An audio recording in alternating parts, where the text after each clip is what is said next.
Hello, hello, and welcome back to the Arknights Shadow. We're here in the Demonastery Dojo today, gonna talk about Worlds and a little bit about the Realm Rumble and whoop, classic faux pas. Forgot to mute my own site. Um, so yeah, gonna talk a bit about Worlds. I played Vynnset at Worlds, and it was kind of sweet. I played Chane in the Living Legend event, the Battle Hardened over in Barcelona. That was also kind of sweet. But gonna talk through how the games went down, what happened in some of those matches and matchups, thoughts on both the Vynnset deck list moving forward and the Chane deck list and the Living Legend format moving forward. Um, I will be upfront with the disclaimer. This video is not going to be the sort of super in-depth deck tech that I know people have been asking about. I am working on that. I am going to try my very best to have that out and premiered before the Rumble this coming weekend in Columbus, Ohio. I can't guarantee it because, as it turns out, it takes if you haven't tried it before, it takes a lot more work to make one of those types of videos rather than just flipping on a stream and playing some games. So, gonna try and get that uh, out here in the next few days, though. So it is coming. I promise it will happen. Um, Also, it's been a couple weeks since I've actually streamed because I've been in Spain, which was fantastic. But just want to say thanks to man. There's been like over 70 new subscribers since I managed to get the win at the ProQuest. So thanks for coming along for the ride and appreciate the subs. Um, so my plan going forward with this channel, I'm still going to post stuff here. It's still going to keep happening, but now that Twitch has a flesh and blood game type or classification category, whatever you want to call it, I'm going to start doing my live streams on Twitch, just because the sort of interaction and integration with Twitch and OBS is better. Like I can interact with chat through OBS. I can't do that when I'm using OBS with YouTube. I'm still going to upload everything to YouTube in the end, so everything will still be in the same place eventually. But if you want to catch the streams as they happen live, I've got a link to my Twitch channel down in the description of this video. So go ahead and give that one a follow. And probably next week will be the first live stream that takes place on Twitch. Might be the week after that. We'll see. Um, you know, this time of year is always busy between work and holiday stuff. The and Unfortunately, my my wife is down for the count with COVID right now. We saw a bunch of family for Thanksgiving directly on the heels of returning from Barcelona, and she tested positive for COVID yesterday, and it's just been, yeah, some people get the pseudo asymptomatic version, and she's just on the opposite end of that spectrum right now. So, unfortunately, she is quite under the weather. I'm hoping, well, obviously, most importantly, hoping she gets better soon, but also hoping that it does not pass to me and I can actually go to the Rumble this weekend. We'll see if I get that lucky or not. Um, but yeah, unfortunate side effects of some otherwise very fun travel days. Um, all right, well, I think that about covers all of the lead-in stuff. So I guess I'll jump into the actual event. So Worlds was in Barcelona.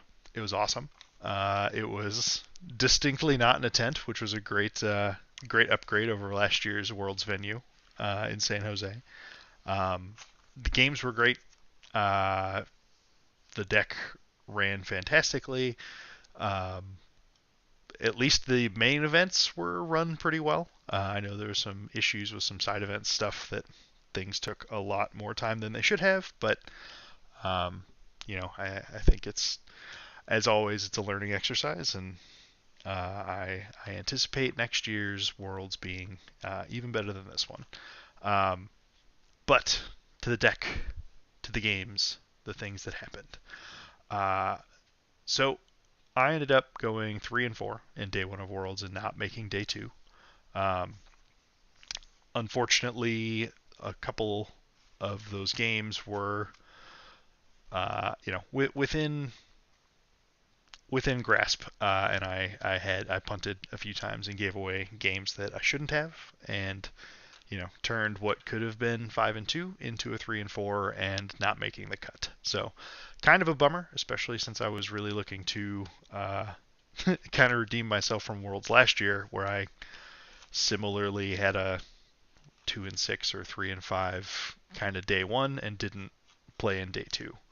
Um, but at the same time, this year was definitely better for other reasons. Last year I played Viserai.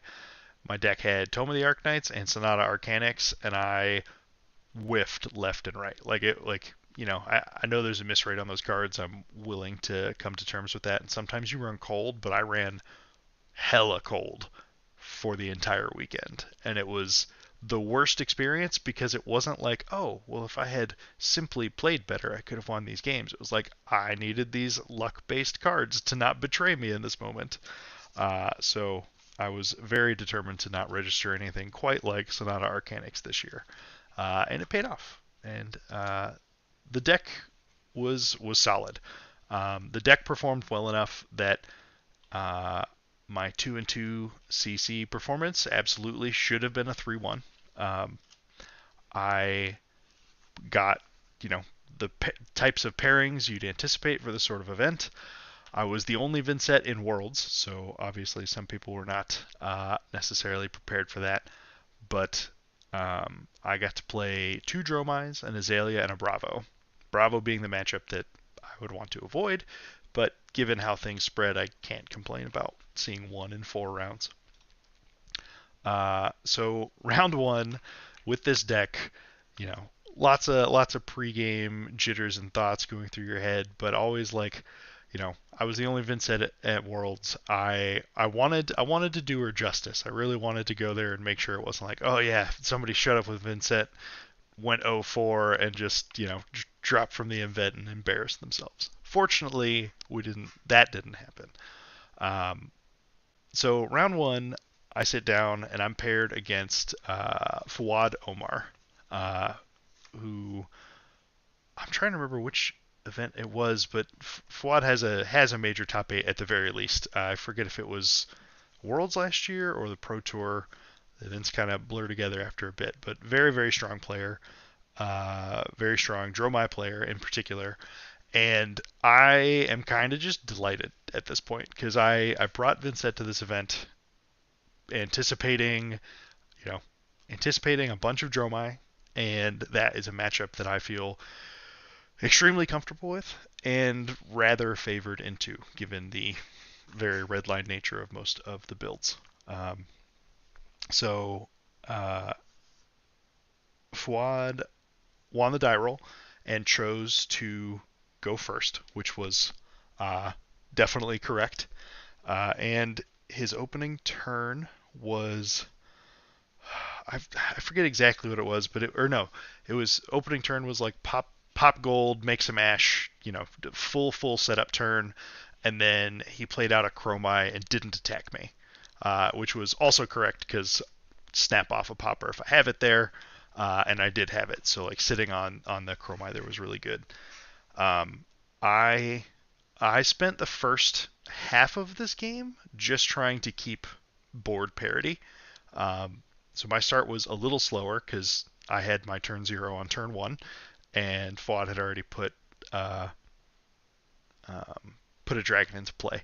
So it took me a while to sort of establish the foothold, like establish me being on the front foot into him because of because of the turn 0 board state that got established. But eventually, we hit enough of the mobs guys, kill a big dragon, come in with a big attack, and eventually it was just too much. And it was through he played at least two tomes of Vyndal, and one of them was off of a time snap potion, the other was off of Mage Master boots. So there's like 8 or 9 life gained off of those two, plus a couple sigils. But at the end of this game, it was, uh, and there's moments in it where the game is on a hair's edge, where if I have a dud hand or miss a popper in a key moment when he decided to take some more damage to try and establish that board state, I could have been in trouble.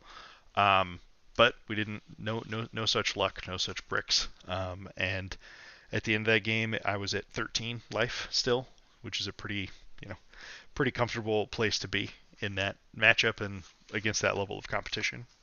But Fuad was delightful to play against, but I was just incredibly stoked to get the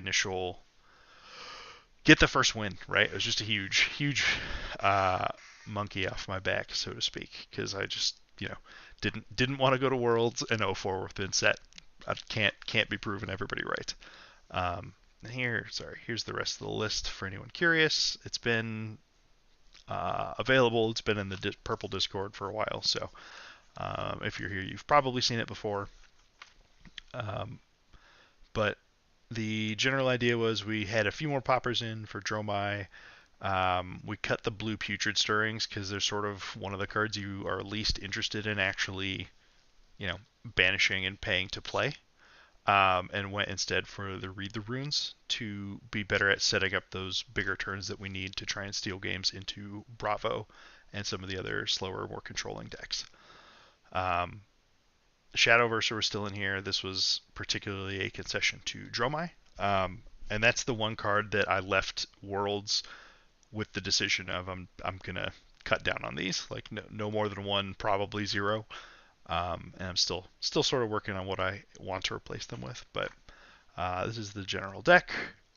Into Wizards we had AB2, Spell Void 2,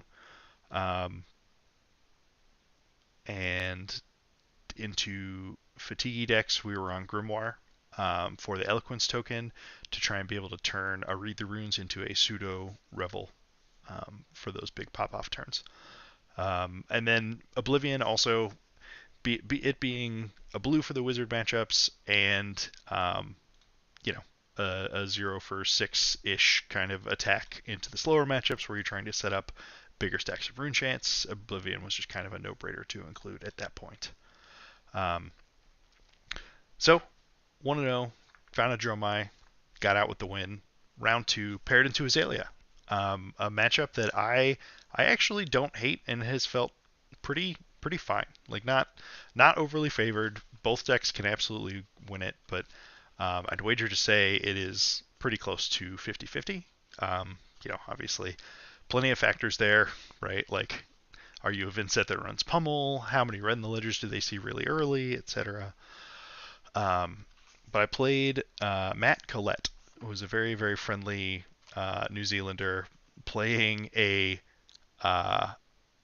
New Horizon Aelia with like Ridge Rider Shot and some other interesting card choices. But it was a unique take on Aelia that I had not seen before, which was very cool to encounter. And Matt actually, spoiler alert, this is one of the games I punted, but Matt went on to finish 4-0 in the CC portion on day one. So very, very strong player, and incredibly friendly, delightful game to play. So paired into Aelia, sit down, I win the die roll, I go first, because I always go first, whenever I can. Have a fine setup. Things start off fine. The game's kind of progressing at the expected rate. I'm trying to get in some value blocks with a few defense reactions, and trying to just go relatively toe to toe with the damage output. And it worked for a while, but there were two mistakes I made in this game. One was losing focus in the moment and missing a key piece of information that proved to be incredibly punishing on a given turn cycle. And the last one was sort of just tunnel visioning on certain aspects of a decision point and overlooking an incredibly important one. So basically, the two punts in this game, um, one was red revel revealed a red going off top, and when I say revealed a red, it revealed a red in the ledger. And I'm not sure if I, let myself get distracted by a judge conversation nearby or what, but I, in that moment, like lost focus, and the fact that my opponent, my Aelia opponent, revealed red in the ledger to the Ravenous Revel, just like whoosh. I'm like, yeah, there's a red card on top. This is coming in for 4 damage. It's just 4 damage. Let's just take it. I was not set up to be able to fend off a dominated attack. I didn't have a defense reaction in hand or an arsenal, and so just couldn't fend anything like that off. But obviously, a red in the ledger that's on the top of the deck is about to get dominated and sent my way. Uh, so basically, the punt here is I just didn't block the Ravenous Rabble. I ended up at the end of the turn cycle after they subsequently Azalea'd red in the ledger into an arsenal slot, +3, 8 dominate coming in, no action point if it hits. I ended that turn cycle with just 2 3 blocks in hand that I couldn't use. And it's one thing. It's kind of reasonable to potentially not throw like both of them in front of the rabble when I don't know what's going to follow. But had I not lost focus in that moment, it is very obvious that like, oh, okay, well this red in the ledger's coming.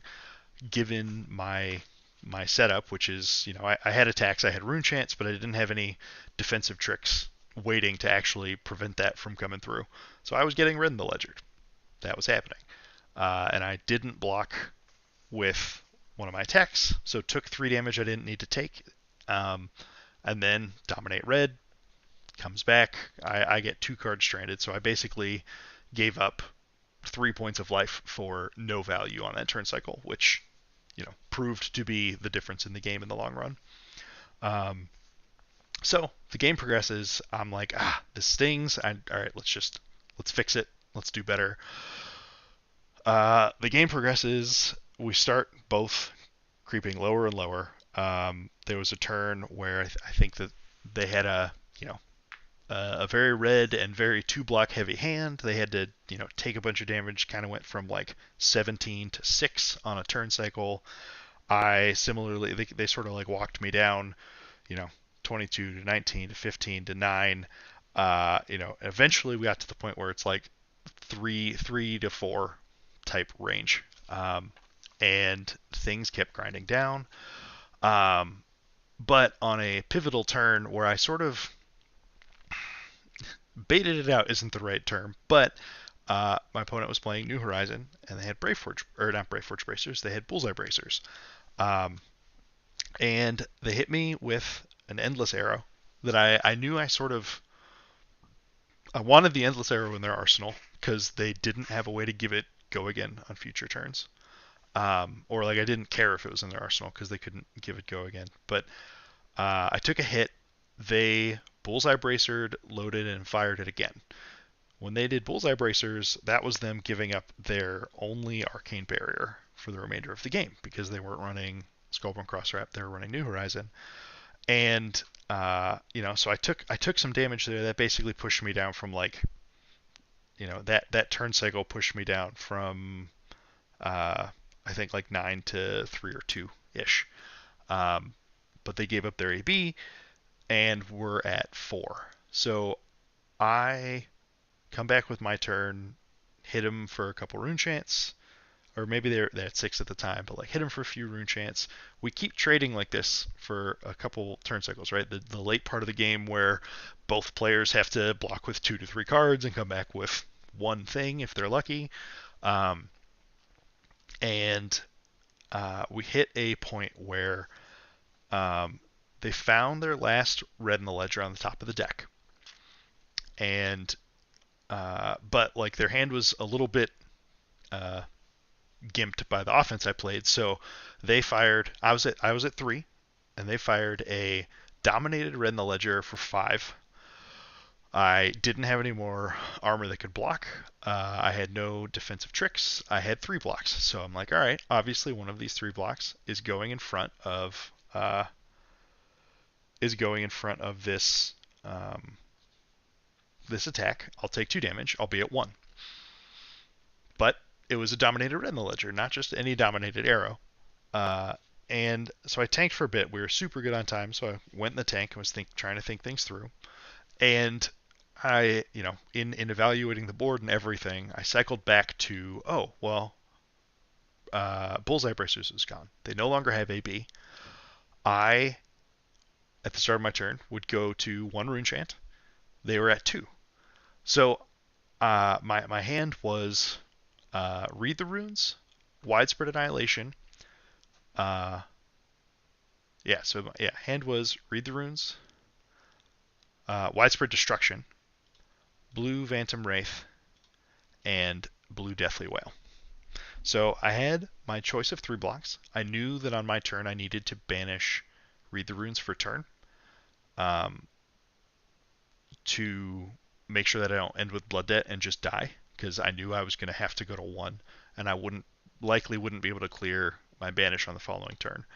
And I was trying to decide which of my 3 blocks I give up to block the red in the ledger. And in the circular logic that I ended up in, I tunnel visioned on the dominate and the 3 block and their lack of arcane barrier, and in that moment, just started overlooking the fact that the arrow I was hitting with isn't just 5 damage; it's also red in the ledger. So the line I ended up going with is block with Widespread Destruction, which was very, very dumb, because this was, a 6-power attack, and I had a blue. Hey, thanks for the sub, Viet. Much appreciated. So I had, basically, when I ended up tunnel visioning, it's like, oh, well, I have 2 blues here. I have Grasp of the Arknight. On my turn, I'll just, banish Phantom Wraith, pay 3, make a 2nd Rune Chant, and win the game, right? Simple as that. Turns out you can't do that when Red in the Ledger is active. So that was the the play that I'm like, oh, this is the play. I'm going to go for this, and it'll all be fine, because I'll deal 2 Arcane and win the game on the spot. So I blocked with Widespread Destruction. After the hit, my opponent graciously is like, yep, and now you're redded. And I was just like, oh, right. I can't make a 2nd Rune Chant on my turn. So goes to my turn. I banish the Read the Runes like I was planning to. My opponent is at 2. Distinctly at 2 and not at 1. And because I had blocked with Widespread Destruction, my turn was a hard cast blue Deathly Wail. So 1 arcane that they couldn't block, they take it, go to 1, and they put 2 2-blocks in front of Deathly Wail, and they go into their turn with an arsenal and 2 cards in hand, and Death Dealer, right? So like all the cards in the world. If I had not stopped thinking about Red in the Ledger, I would have wisely blocked with one of the blue cards, sort of done the same block 3, go to 1. Banish Read the Runes like I should have, and then hardcast Widespread Destruction, which instead of, dealing a damage taking 2 cards, I would deal a damage, eat their arsenal card, and take 3 cards from hand, which means they're presenting virtually no offense, and I get the intentional walk to my next turn cycle, where I casually make 1 more Rune Chant and attack in any way, shape, or form to win the game. So that was my big punt. That game, it was a great game, it was a close game, but I definitely gave that one away, which was very tragic for our folks back home in purple. But yeah, them's the beats. Got to play better. Can't give games away in the biggest event of the year against the best players in the world. And I made more mistakes than Matt did, and they won. So here we are. So get a little bit frustrated with myself, but it's round 2. There's 5 rounds left to play today. don't tilt, refocus, come back in for round 3. Round 3, I get paired against another Dromi. It's Ian Zhang of Ian TCG fame, I believe. Uh, Super friendly dude who I just met a couple nights before. I played him in a practice draft against. Um, it was the Stroopwafel folks got together with the Ascent folks who I happened to be sharing an Airbnb with, so I got to draft with them. But Ian's on Dromi, classic red line things. Um, Ian wins the die roll, chooses to go first correctly.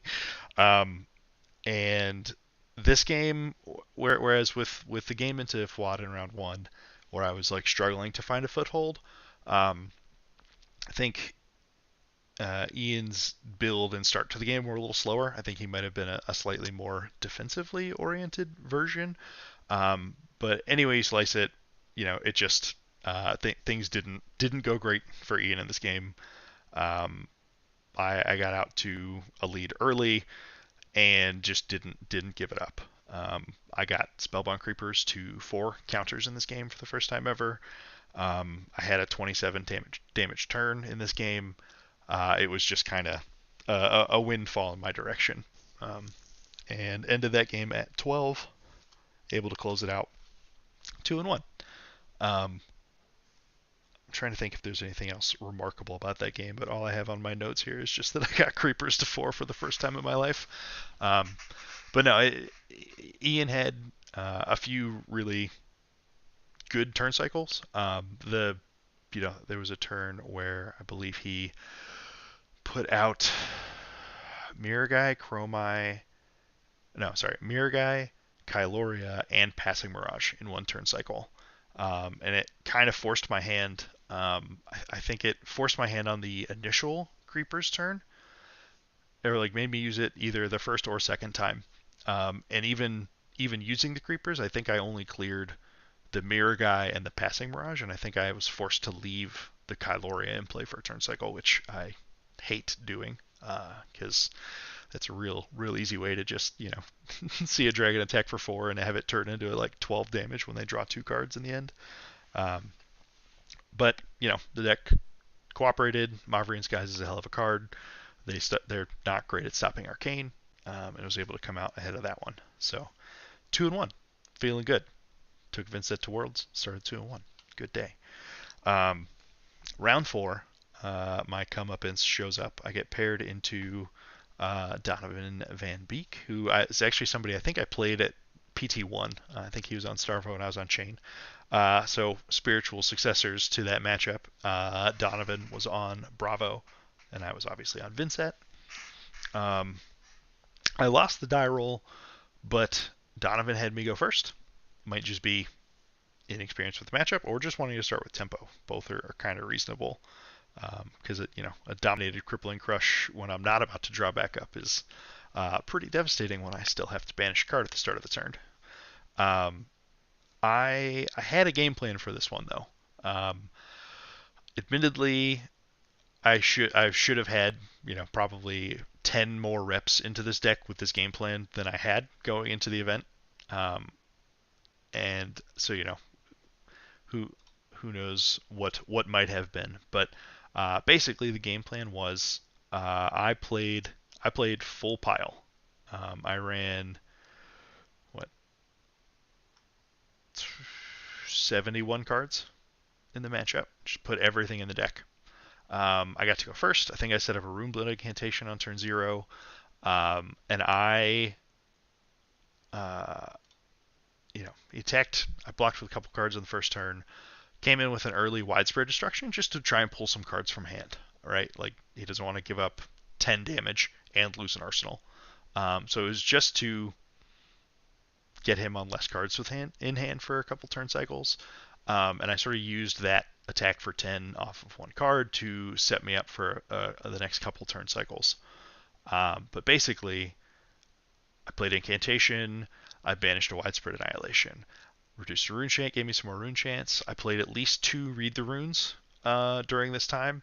And basically, I set it up to where I had 12 Rune Chants, And then in my banish was Widespread Annihilation, Red Phantom Wraith, and probably a Deathly Whale, I think. Um, yeah, it's probably a Deathly Whale. No, I Putrid Stirrings. So Putrid Stirrings, Widespread Annihilation, Phantom Wraith. I had Arsenal to Revel a couple turn cycles earlier, plus 12 Rune Chants, and I'm sure I had some kind of go again somewhere. Um, but basically, or let's see. So I suppose I can just do the math. No, it must have just been a double gate turn, but with Putrid Stirrings. But I think so. Basically, I think I ended up pulling the ring, pulling the pin out of the grenade a little too early. But I was just taking a beating trying to get this all set up. Plus, I got to the point where I had 3 or 4 cards in banish, so that's an extra free hit for 4. And let me just romping club myself every turn trying to set up this explosive turn. So I probably pulled the trigger on this explosive turn too early. But the final setup was 12 Rune Chants, Putrid Stirrings, Widespread Annihilation, Phantom Wraith, Revel in Arsenal with a Tunic resource up, and then I had a blue in hand. So I think I threw some blocks down for the turn, went to 9, and this Bravo was still at 32. And my turn was Putrid Stirrings, Widespread Annihilation. I think I No, there was no Deathly Whale involved. Because there was no Deathly Whale involved, I'm sure I didn't pay life for the Putrid Stirrings. But my initial salvo was 12 Rune Chants and 11 Physical with Widespread Annihilation. Widespread Annihilation is super important for this type of pop-off turn because it, at minimum, is taking 1 card from their hand, given the volume of damage you're pushing forward.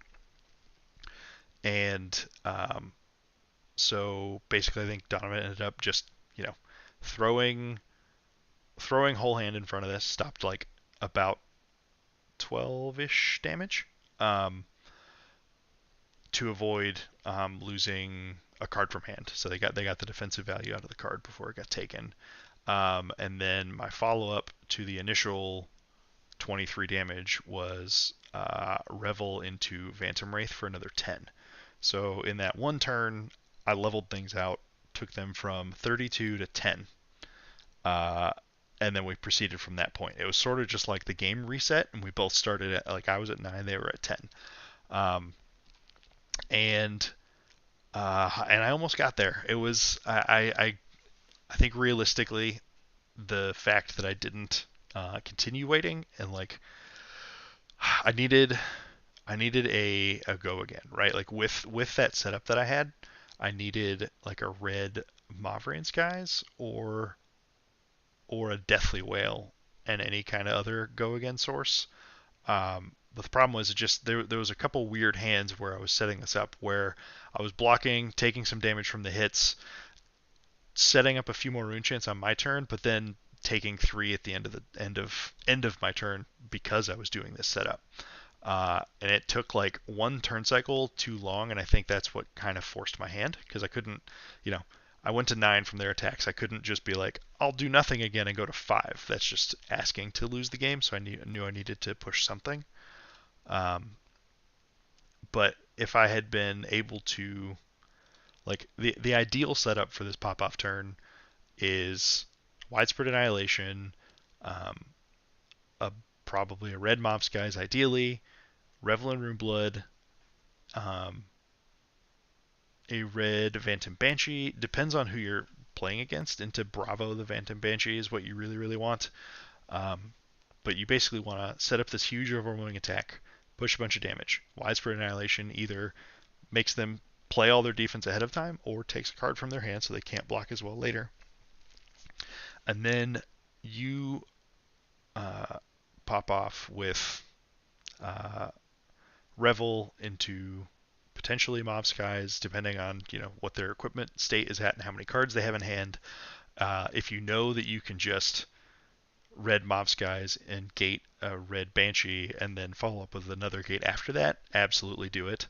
The combo is also easiest to pull off if you are fortunate enough to draw your Oblivion when you have your stacks and stacks of rune chants, because this is a 0 for 6 that demands an answer. So like this is uh, one of the really important parts of it. I'll go through the specifics of this big pop-off turn in the deck tech a little more in depth and talk about different variations of ways it can happen and certain thresholds and sort of like the minimum requirements for trying to do this kind of pop-off. Um, but I'll go through that more in depth in the deck tech. But had a giant pop-off turn, leveled the game out. I was at 9, Bravo was at 10, and at this point we just got into like the classic awesome flesh and blood slog. Um, my hand after my pop off turn was very solid, which I was pleased with.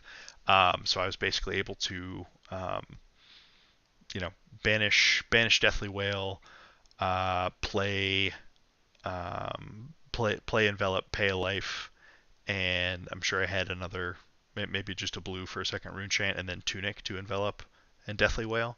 So my follow up to my 33 damage turn was another 12, which let me maintain my setup because I paid a life for Deathly Whale.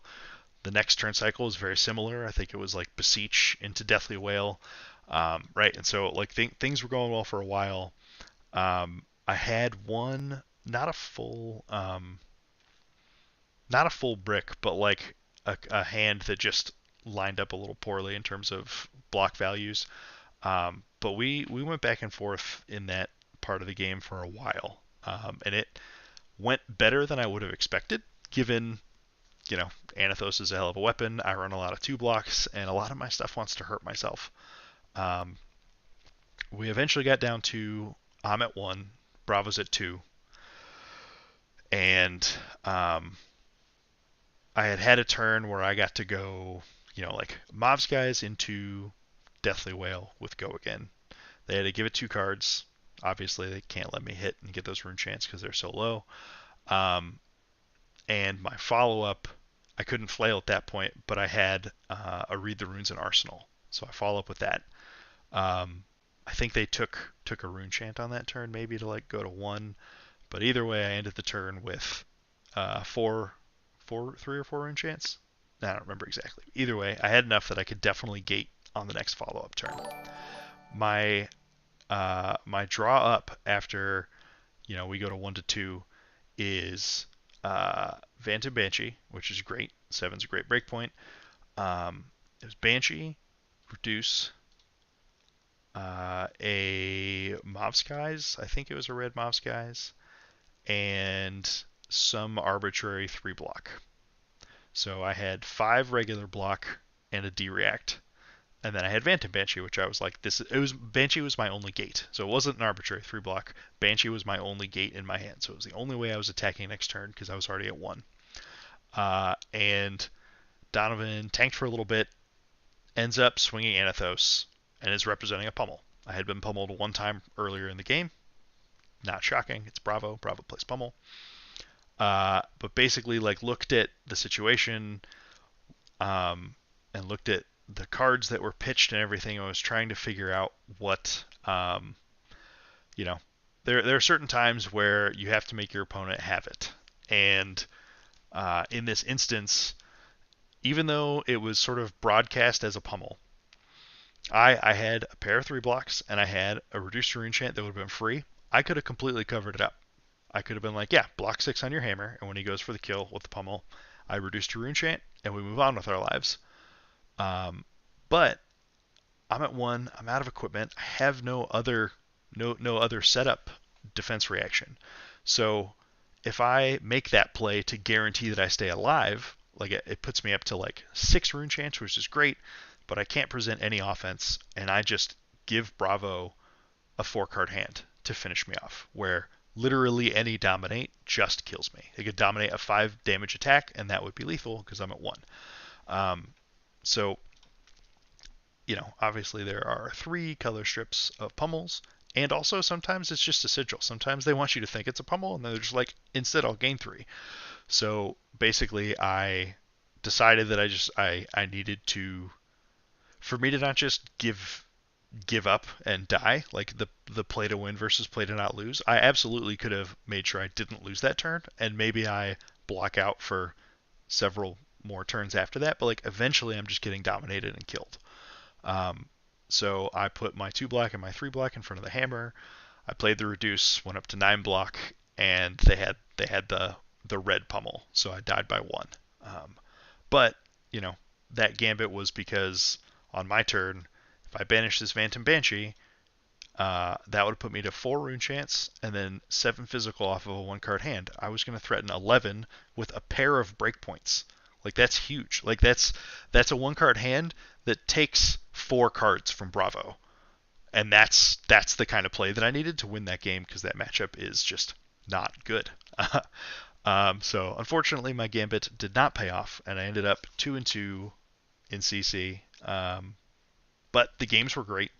I continue to hold that Vynnset is a perfectly legitimate competitive choice because I was in every one of those games. The deck performed well enough to be 3-1, and there's a world where if I have 10 more reps into that Bravo matchup, I'm sure there's probably some windows in there that I could have executed better. Maybe I find an extra point of damage or find an extra point of health playing a different way, or either blocking more or being more patient for the more explosive turn. Um, but I was in it. Vynnset went toe to toe with fantastic players on the top tier meta decks at Worlds and was in every game and won a few. So that was the CC portion. Um, 2-2 could have been 3-1. Kind of a bummer, but the games were great. The opponents were great. On to draft. In the 2-2 draft pod, it was stacked. I think so. Chris Aelia was in there. I think Joel Repta might have been in there. Um, Will Bradshaw from the Card Guys was in there. We always end up at draft pods together. And the funny coincidence is at US Nats we were in the same draft pod, and we both drafted Chane.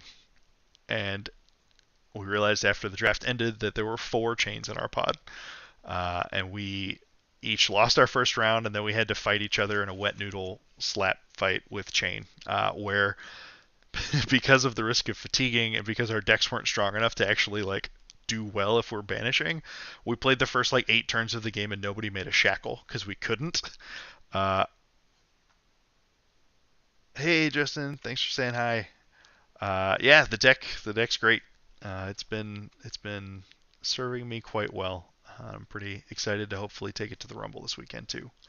Um, but yeah, I was playing Will Bradshaw. Ended up, uh, we no one could shackle, but I had a good dominate turn to get a life lead and sort of forced his hand to start banishing, and then ended up being able to fatigue him before it was all said and done.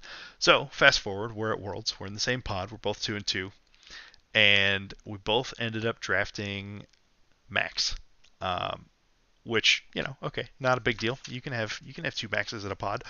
We had 4 Maxes in our pod, which is insane because I felt like my deck was you know not not absurd, but I had some juice. I was weirdly prepared to beat up on some Teklos that were going to try and do fatigue things.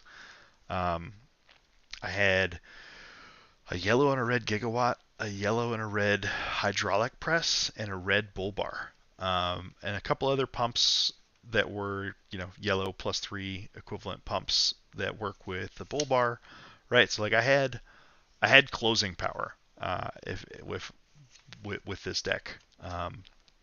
And first round of draft, I played a Max Mirror and I won that.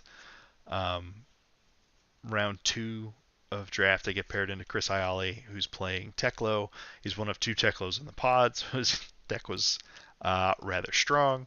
I think he played 5 or 6 pieces of base equipment in that, right? So how much life do you gain from that?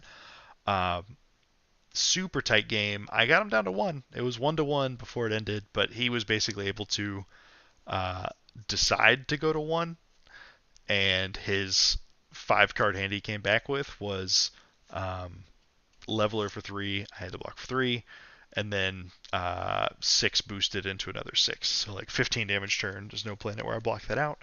And so he got me. So at this point I'm 3-3. I'm like, all right, one more round. Let's go. Let's try and get that 4-3 and make day 2. I got paired into Dash IO in this last round, which this was my second mistake of the day. This one didn't really happen during the game. It was more of a realization during the game and just being like, why on earth did I do this? And it's not trivial to fatigue a Dash IO in this format, but you can do it, and it was a non-zero factor, especially after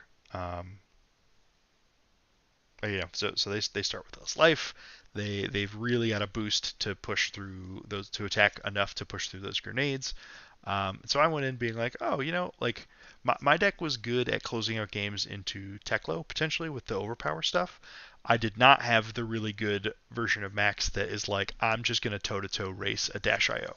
So I decided to take a more defensive posture in this game. But stupidly, I I didn't take out all of my items, and I don't think I could have afforded to take out literally all of them.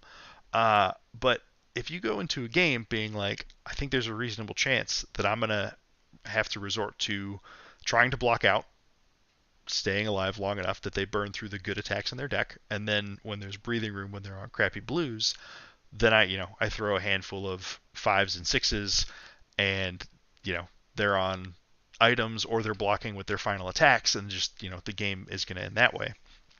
Which perfectly fine decision to make, to play it, try and play it defensively.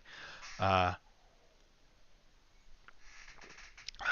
but I didn't take out my I didn't sideboard out everything that I should have sideboarded out. I still had a polarity reversal script in the deck, um, and I think there was one other item that shouldn't have been there. There was a couple that could be excused. I had a dissolving shield, which if you're trying to fatigue someone, that's just helpful, and even a couple. Oh man, I'm blanking on the item. It is Hadron Collider. I had a red and yellow Hadron Collider, and I knowingly left those in because I'm like, I can run out of damage if I'm trying to do this defensive game if they play good enough offense for long enough. So I knew I needed to keep those in there because those just represent damage going back, and five or six damage if I actually get to boost with it and then send wrench. So long story short, I had 1 to 2 extra items in my deck that should not have been there, and the way the cards flowed, they hit at bad times. One of the particularly the red polarity reversal script hit in a moment that let an attack for 1 force or it was an attack for 4 that I could only block 3, and it let a red boom grenade connect and put me to 7, and then I still almost pulled off the fatigue. We were very nearly through all the red attacks. They had solidly less than 10 cards left in their deck. I think they had 6 or 7 cards left. It's 6, 7, 8 cards left, and they have a yellow. They get to crank a yellow grenade, attack for 5 go again. I block exactly 5. They attack for another 5-ish go again. I block it again. And then in the worst possible timeline, given that they had no resources and no float, their last card was a blue soup up, which just hit me for 2, popped the grenade popping gave it go again, and they could shoot me for pistol to finish me off from 7. And yeah, if I don't sideboard like a dummy, and I take a couple more non-blocking cards out of my deck that don't represent raw damage, maybe I get to take that game, maybe not. Uh, Never know exactly, but definitely was wrong to take the approach to that game that I did with how I sideboarded those cards, basically. So that game ended. I died from 7, and immediately the weight of my round 2 punt, and then the silly sideboarding decisions I made for this draft game, just came crushing down. And I'm pretty good. I'm fine with losing. I have no problem with losing games. I hate when I beat myself, and I definitely beat myself in two of those games that day. So that is the story of the 5-2 that would go to become a 3-4. And I was bummed. Couldn't convert it. I wanted to. If I had won round two or round seven, we could have given Vynnset 100% conversion rate. Would have led the field at Worlds. um, but alas, it was not meant to be this year. Uh, so that was it. That was my Worlds run. Um, Games were a lot of fun. Bit disappointed in myself. I let myself, mope and be mad at myself for the evening. But calling was the next day, and it was right back at it. And the summary of the calling event is going to be real easy because we opened packs and we registered pools. And I finally got my pool in front of me after we were done registering our neighbor's pool. And I'm looking at this and I'm like, huh, interesting. So, you know, obviously, if you have a good Teklo pool, you should play Teklo because that's just sort of the de facto here. Well, I had 3 Evos in my pool. They were all leg Evos, so I could never have Teklo leveler any better than a, you know, 2 damage, no go again uh, attack. My items weren't particularly great. I had like a red dissolving shield, and red mini force field, and a yellow boom grenade. That was like the extent of my good gassy ones. So not the sort of item suite you want to try and play Dash IO in sealed. When everyone's going to be playing 40 card decks because it's sealed, you can actually run a 40 card deck that potentially has no non-blocking cards. So like fatigue's a very real issue in that format. My and I'm like, all right, well, no dash IO, and my Teklo's bad. It's like maybe there's a max deck here. Uh, I had blue and yellow bull bars, and I had a blue hydraulic press, and that was the extent of my overpower suite.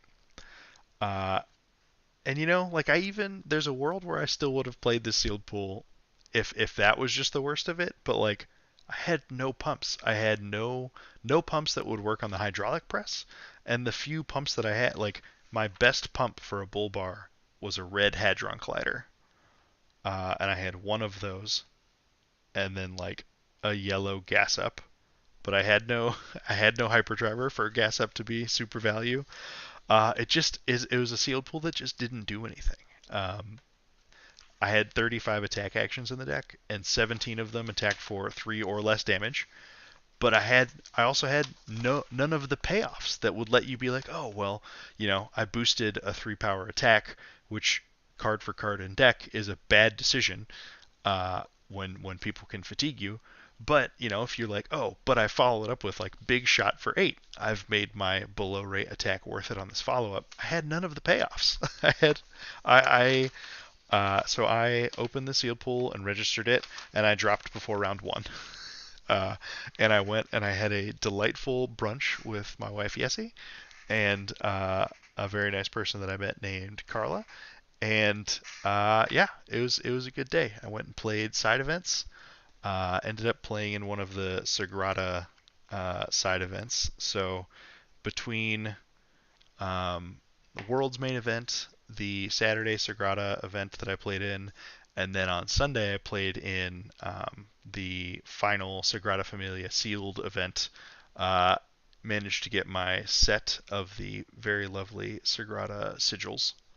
Um, and yeah, and actually now that I mention it, I definitely saved my match information from that event because there was some interesting stuff that happened there. Um, so 4 round CC event. I played a Fi in the first round and won that one pretty handily. Super friendly dude. I think a little newer to the game, not used to defending arcane damage, so we won that one. Round 2, uh, I was the only Vynnset in Worlds. I paired into the only Riptide in Worlds, and this dude Andrea gave me a thrashing because I sideboarded like I was just going to be facing like a Cheerios aggro Riptide, and I was just planning to go like aggro toe to toe with it. And I think he presented like over 70 cards, and he just trivially fatigued me. He won the game at 19 life, and I felt foolish for not bringing in my Bravo package into that deck, which is not a mistake I'll be making again. Um, the next round, I played into a Dory, and I tried to do the Bravo combo package into Dory. It's just like block out, set up the rune chance, have the explosive turn. I had a slight miscalculation on it though, and I didn't have a shadow non-attack action to pay life with to turn on a Deathly Whale, and that made my pop-off turn um, one whole gate shorter, and then made it so that like a Mob Skies was able to just be blocked, um, and so they kept me off of an extra gate that I needed.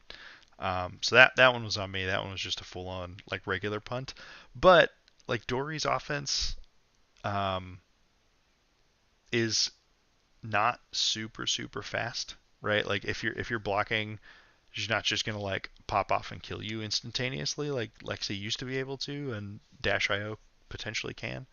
So I think it's a valid and fine game plan into Dory to try and do that combo turn because they can't disrupt you at all. There's not there, and they pitch for Arcane Barrier worse than Bravo does, so like it's just going to be easier to execute that into Dory. Um, and then also there was just a couple times where it was like I called shot at a Twinning Blade. I'm like, well, this is a good block unless you have exactly Twinning Blade as the last card in your hand, and it was Twinning Blade, and there's sort of a couple instances of that. So between my miscalculation on the pop-off turn and some solid draws by Dory, I lost that one. And then to finish it off, I played another Dromi. So my 3 Dromi matches in CC on the weekend, I never went to single-digit life totals in any of those games. So I am willing to call it that Vynnset has a very good matchup into Dromi, which makes sense given that was the reason I played it at Worlds. Uh, cool. So that sums up Worlds CC stuff, and now we get to the oh so juicy Living Legend Battle Hardened on Sunday. Uh, so the metagame for that was rather skewed. Actually, maybe I'll see if I can pull it up real quick. I forget exactly how many. It's probably on the Championship Live blog.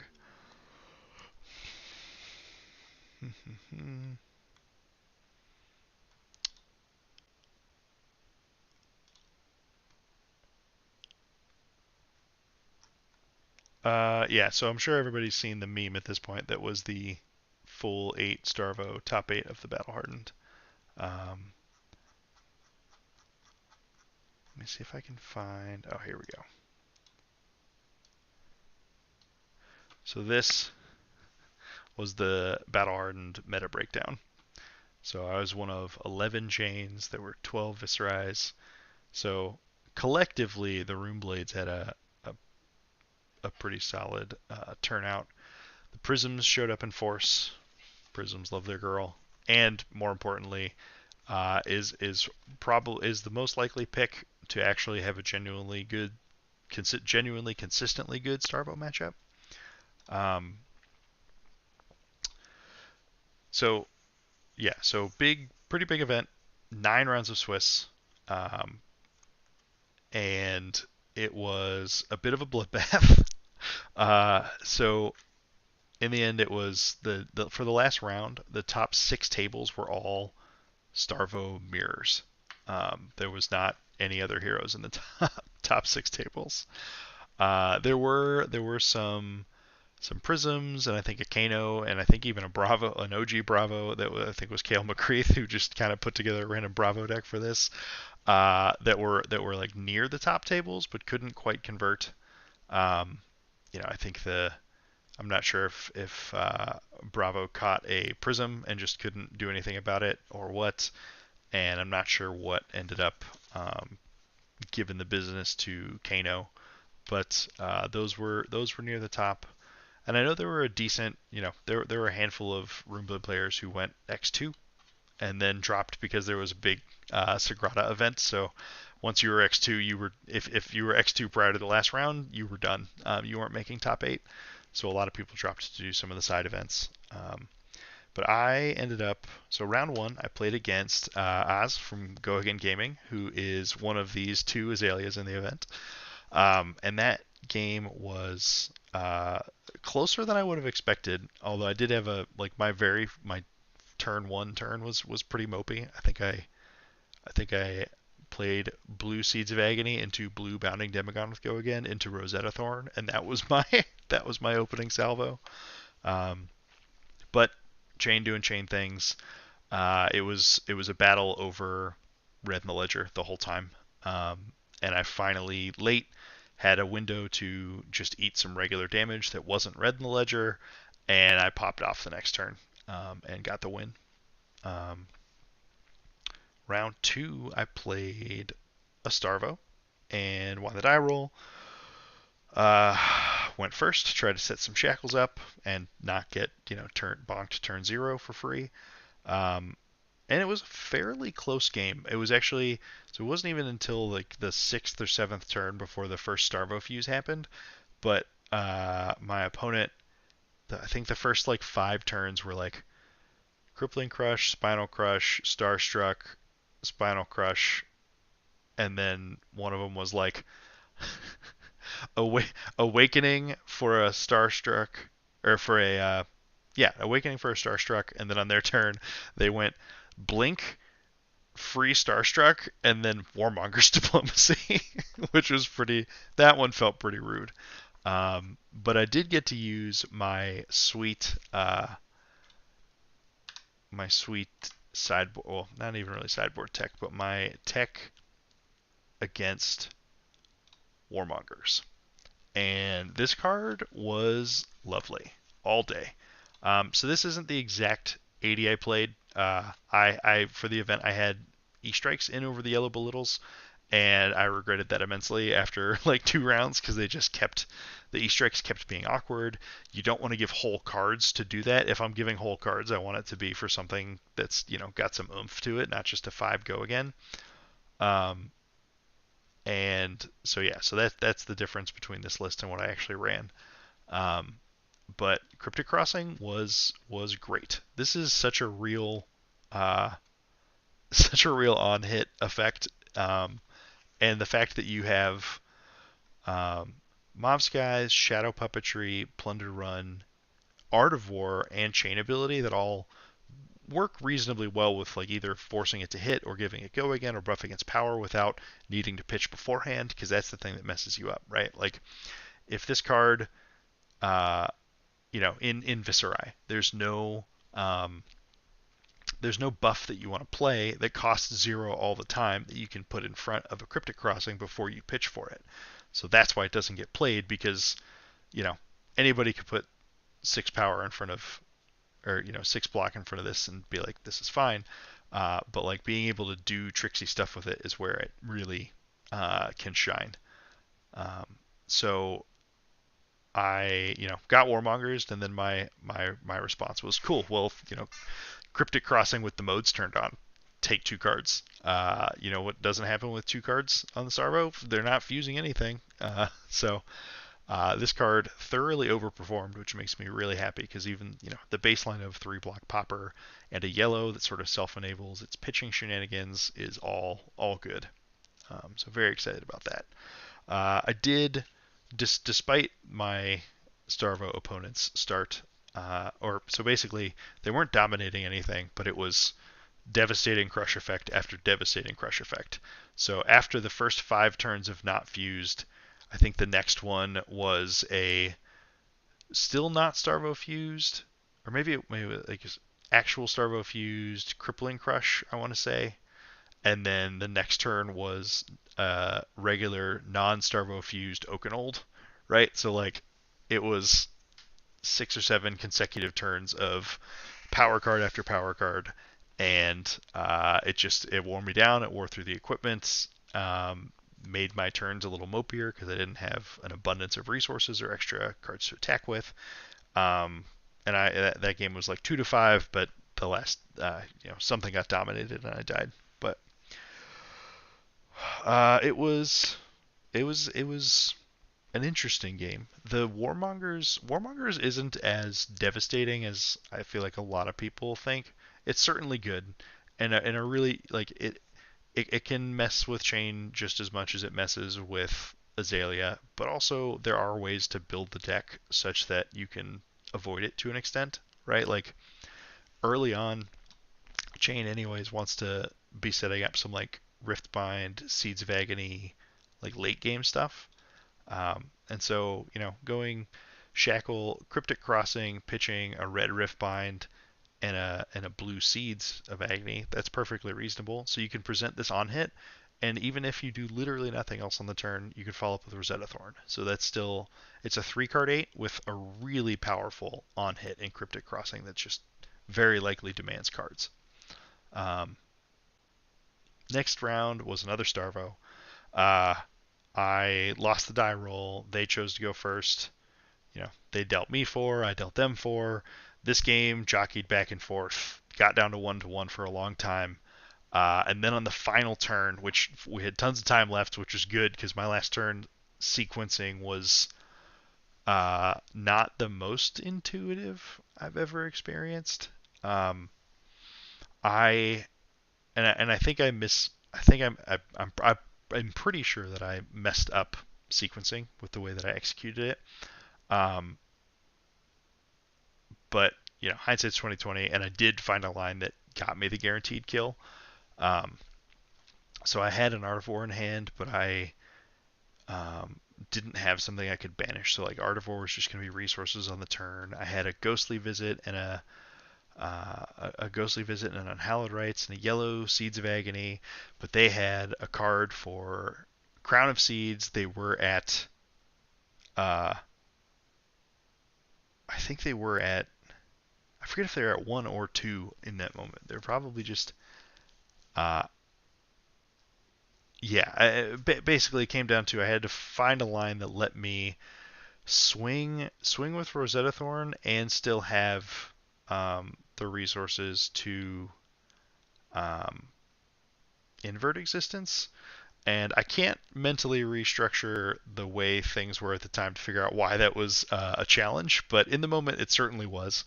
But eventually, I think I played Seeds of Agony just to turn on Rosetta Thorn, and yeah, I think I did it wrong. I should have uh, wish I had taken a picture so I could figure out the correct sequence there. But found the line, super close game, 1-1, barely squeaked out over a Starvo. Um, Round 4, I played a Prism, which that is generally a good matchup, and um, this was it was relatively unsurprising the way it went. I did find out though. Uh, so I had a turn in the mid game where I was able to develop a time snap potion, which this card is incredibly important because this just says Arclight Sentinel can just fuck off on my combo turn. Um, that's which is hugely important. So I developed a time snap potion. You know, I pushed damage. I pushed piddly bits of damage here and there, built up to this final turn. And on this final turn, I realized how rusty I am with executing big, complex chain turns. Because I had a Seeping Shadows in Banish, and I still had the Time Snap Potion. And even after my opponent blocked with their whole hand, in my brain, Time Snap Potion is like, no, no, no, can't use that. That's the ALS insurance. That's not just to go again. And so I just started ignoring it over with my equipment and didn't break it. But at some point on the final pop off turn, or the almost final pop off turn, I paid a blue to Seeping Shadows for a go again. And if I had just retained those resources and gotten my action point from the Time Snap Potion, I could have I put him to 1 on this turn from 27, but I could have put him to negative 13 if I had not been kind of derping all over myself trying to do Ursur math. Um, but that's just Rust. I didn't really, I put thought into the deck, but I didn't play more than 10 games with it before going to play in this Battle Hardened. So I think a lot of people were in the same boat. Worlds is sort of the bigger prize, so it got more of the testing and attention. But yeah, that matchup felt great, and basically felt like if you get the time snap potion in place and don't get exceedingly unlucky with like runner warmongers diplomacies out of Prism, like I don't see how you can lose this matchup unless they have a really good aggressive early start or like get you real behind on Spectra board early. Um, but yeah, matchup felt very good. Um, round five, I paired into Rob Catton on Starvo. I think he was in, he Chane player. I think he was Chane in Blitz last year in the World's top eight. But super friendly dude. Hadn't met him before. But we had a great game. It was a weird game though. Chane v Starvo. I won. I went first. Um, and basically my my first turn, I think I pushed like 4 damage, and he pushed 4 damage back when a icy hammer or something had a clunky opener. And my first turn back after the opening turns of the game was like Plunder Run from Arsenal, Shackle, Soul Reaping with Go Again for 9. So I had a really above average explosive start, which made him take a defensive posture in the game. And just through the way that the game played out, he stayed on the defensive posture, and I stayed on the aggressive posture. But I didn't bring in my Eclipse package because like in my brain, again, don't have fully thorough sideboard plans necessarily, and so in my brain, I'm like, most of these Starvos are just going, let's just combo people or casino roll people, and so I didn't bring in the Eclipse package, so none of this stuff for the late game was in. And so even though I was able to, I got him down to 10 life. Played offense, kept the pressure on, kept him from attacking into me too much. Even had a turn where he played hypothermia into me, and my my response on my turn, I had banished a riftbind, and so I go like belittle, reveal, get a minnowism, um, and then I went like plunder run from arsenal, minnowism, and I feel like there was, it must have been a Howl from Beyond too. So just like 3 buffs onto a Riftbind for like 14. Uh, and so, hypothermia, it still certainly made my turn worse. I didn't get to follow up with Rosetta Thorn or do other cheeky stuff, but, um, the fact that I was able to like put out a 18-ish damage turn, without, um, without my usual go again access was kind of cool. Um, but yeah, hypothermia is another reason why belittle is better is very very very likely better than E-strike in a lot of these similar situations. Um, it just gives you, it's not that many, but 6 cards with Natty Go again is pretty decent. And you can have a weird turn then where you're like, okay, well I want to belittle you, reveal, go and grab whatever color of minnowism makes the most sense, and then follow up with like Cryptic Crossing. That's a pretty sweet turn cycle. Um, so belittle was great. Yeah, but basically because I didn't bring in the Eclipse package, I was able to set up explosive offensive turns, but I wasn't able to. It's kind of just the way the cards flowed too. Like I had a couple quadrate hands, and then a couple where it was like, I would whiff on a bunch of shackles, but be holding a bunch of blood deck cards in hand that I'm like, these are so much worse out of hand. So it's just a strange game. But I probably could have executed that one better once he had taken the defensive posture. But it's also tough to be like, oh well, I'll just take the pressure off because it was evident that the build that he was on was trying to do the casino offense thing. So if I give him breathing room and he's just like, great, Starvo Fuse Crippling Crush, we've just restarted the game and I have a different kind of problem. um, but yeah, it was a fun game. Rob was a super friendly dude. And yeah, that was loss number 2. I had one more hour to kill before the last side event, so I ended up playing in round 6 against another Prism. And I think that individual was less. So, you know, they were certainly competent at playing Prism. I don't think they had played Prism when Chane was around. And so there was a turn where I was able to. They ALS'd. Basically, they weren't familiar with the ALS timing window and where they should put an ALS down if they have it. And so, you know, I go through the shackles. I pause before the last one. They say, no, you're fine. I flip it. I do my first attack.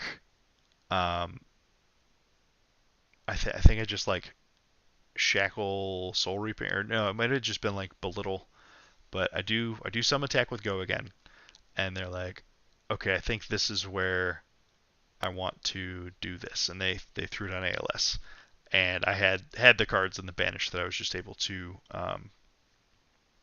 activate creepers, flash in something, get an extra action point, and then just like throw 15 plus damage at their face.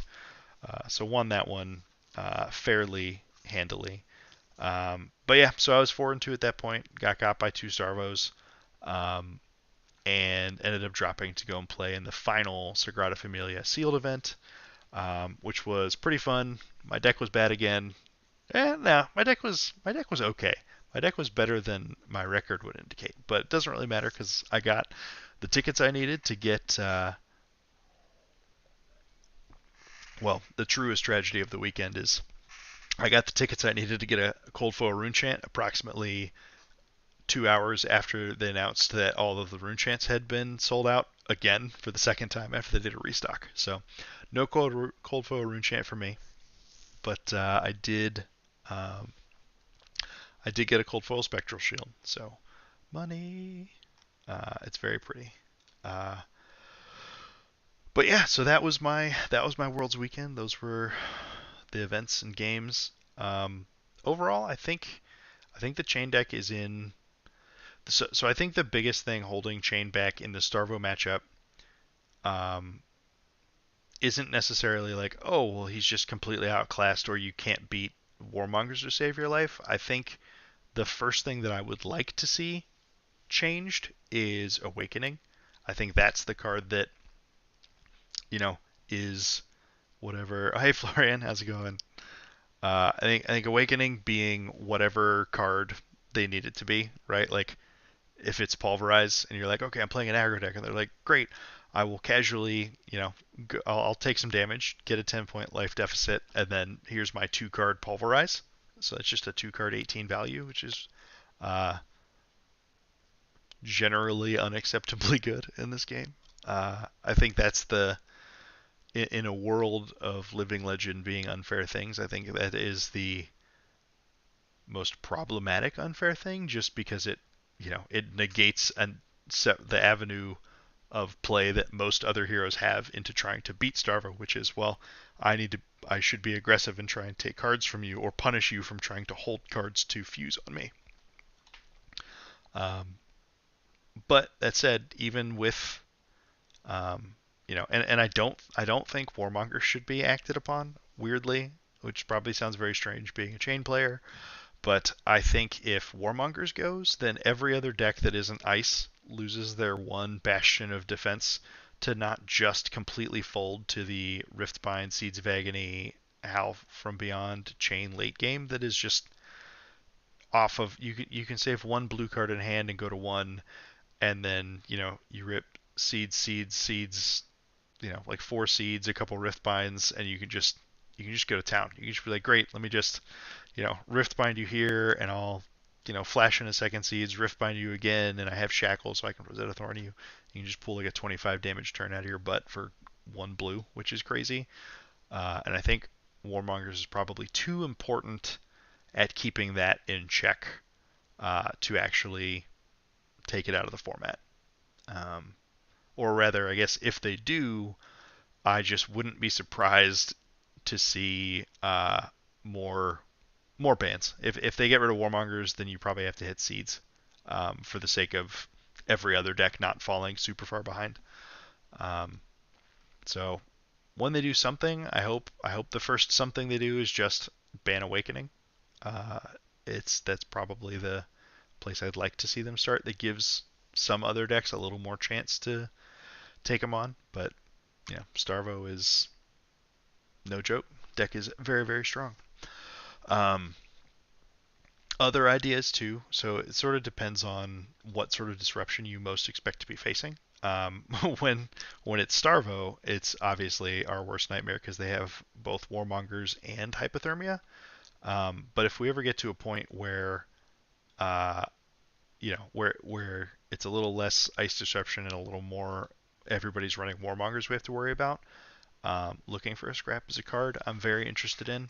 Um, we have in the deck right now, just inherently, we've already got blue Riftbind and we've got blue Bounding Demagon. So we can get card advantage potentially from the looking for a scrap banish. And then just to make sure that it's as consistent as possible, we would just replace one of our blues with Vexing Malice. Like Shrill of Skullform would become Vexing Malice. It's not really a card you want to actually be playing out anyways, whenever you can avoid it. Um, so if you put looking for a scrap in, and your opponent is just like, hey, uh, here's Warmongers. Choose War and get to rattle off uh, like Belittle into looking for a scrap into Cryptic Crossing or just anything, right? Like just it's not even that you have to have a crazy big turn in the face of Warmonger's Diplomacy, but if you don't let Warmonger's Diplomacy just be a free pass on a turn, right? If it's not just like, I guess I just attack with Rosetta Thorn and pass, like that's a whiff. That is Warmonger's being fantastic. But there are cards to play. Cryptic Crossing, looking for a scrap, both seem like they could be very important for fighting back against Warmongers, and then even just Runic Reclamation, right? Like this is still just 7 damage, so it's no joke. Um,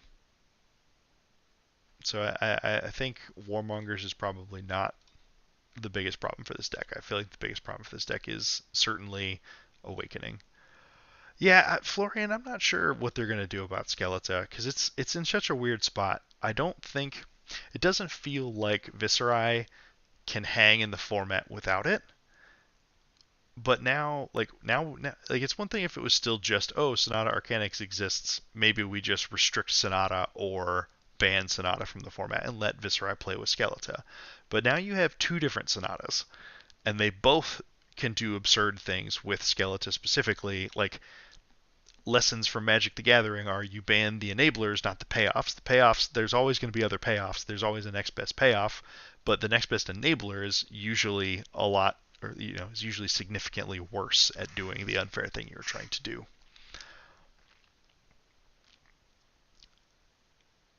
32D reacts. Is that? Oh wait, are you talking about the full OTK versions with just like all the reduced rune chance and 0 for 4 blocks and unmovables and stuff? Yeah, yeah, that's uh annoying. Yeah, I wish there was a better way. I wish that there was an elegant way for them to errata Bloodsheath Skeleton such that it just didn't work with X costs. If it just was capped, right, such that you need a card that has a number in the top corner and then you can discount it. If there was a way to make that work, I think like that'd be a fine fix, right? Like Bloodsheath Skeleton was a very powerful play. Man, I just got like a gnat just flying around here. Bloodsheath Skeleton was a very powerful play. Um, Even back in Crucible of War, the most broken thing I was doing with it was, okay, break Skeleton, Slogism, Arknight Ascendancy for like 10 or 11. Right, yeah, it's like it makes, it was super strong still. Like that's even still pushing the limits of what's acceptable, but it required an on-zero amount of setup and multiple cards to get the full payoff out of, and didn't just win the game on the spot. Um, and so I think there's a version of Skeletor that can exist.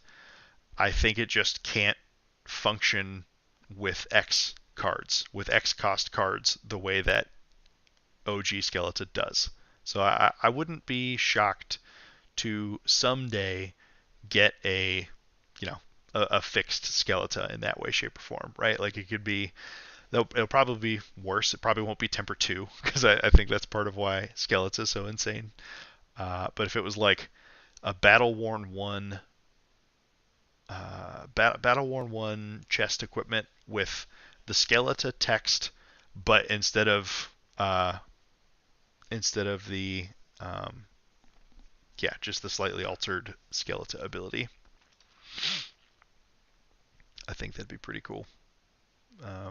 Because it definitely, without Skeleton, Viz just doesn't quite feel like Viz. I think that's the problem. Is like that felt so like quintessential to his kit and what he could do, that now there's just like the payoffs don't quite work as well, right? Like a lot of the stuff you used to work to do isn't quite worth it enough, right? Say like Arc Knight Ascendancy doesn't quite pack the punch that it used to.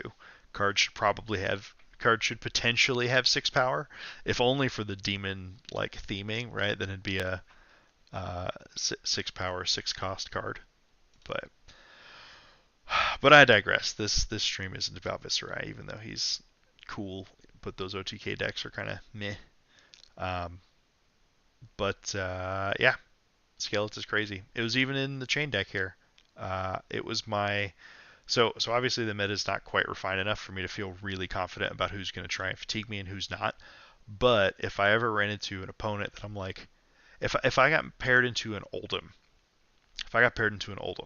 there is a world where I would run Quillhand Skeleton Ebonfold, which sounds very strange. And maybe the builds that end up existing don't cooperate with this strategy. But basically, the idea is, okay, well, you're just going to try and defend me and set up ice stuff and mess with my turns. Well, Quillhand Skeleton, that's 4 resources on your Eclipse pop off turn. Ebb and Fold lets you stash Eclipse whenever you come across it early, and this just lets you, Quillhand's 2 damage. Skeleton breaks for 4 resources, so it's like this Howl from Beyond is free, and one of these like 1 cost attacks is also free. And so it basically just lets you, there are some people that would run Aether Ironweave, sort of in this role, but I already wanted Vexing Quillhand in the deck because of the Rogue Kano possibility, so it just sort of made sense for that to be the chest equipment that goes with it. But yeah, if you ever think you're facing someone who is like fatigue Oldhim levels of dedicated fatigue strategy, yeah, Quillhand Skeleton can do some cool stuff there. Yeah, because if these aren't blocking, you're not really getting much in the way of value out of them. Cool. All right, well,